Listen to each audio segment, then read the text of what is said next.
So for this recipe, I think I'm going to need the help of my Cuban friends. They need to come to my house and show me how to make a traditional Cuban papa rellena because I tried it on my own and it didn't work out, but the flavors were amazing. Definitely, I use less oil and it's definitely a lot less work. But this is what I used. I used 2 tomatoes, heirloom tomatoes, because that's what I had in the refrigerator, 1 red bell pepper, 1 purple onion, and then 3 cloves of garlic, parsley, and Goya seasoning, 2 packages. So 1 tomato I did blend, but I left it a little chunky. I used 4 pounds and a half of ground beef, and this was 1 tablespoon and a half of salt, half of a tablespoon of black pepper.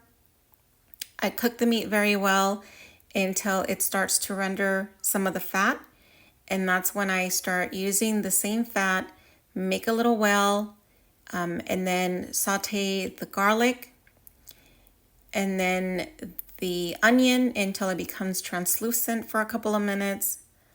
Then add the rest of your ingredients, the seasoning package, the tomatoes, the red bell pepper, and then at the end, that's when I added the parsley along with some green olive. Now, the very last step that I did is once everything was fully cooked, that's when I added the chunky tomato, and I made sure it was fried like really well for about 3 minutes. So that way you don't have that raw flavor in your recipe. So as in my previous recipes, once you're done at the end, go ahead and rectify for salt and pepper. Taste and see. This was perfect, so now I let this cool down. In the meantime, I prepared my potatoes, peeled the potatoes, washed the potatoes, added enough water to cover the potatoes with 1 tablespoon of salt. I left them uncovered, cooked them for 35 minutes. I put a fork through, and once they're soft, that means they were done. And then I added a pinch of salt because I needed a little bit more seasoning. So then I mashed. I'm having the eggs ready here. I'm going to beat 4 eggs so that way I have those ready. And the meat is cooled down. And so this was not a problem. I did my little patty. I formed it. I did a little well in the middle. I added the meat, wrapped it into a little ball, put it through the egg, through the flour, put it in the oil, but it just wouldn't stick together. It was just falling apart.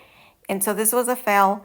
So what I did is to the potato, I added the eggs, and then I mixed it all very well.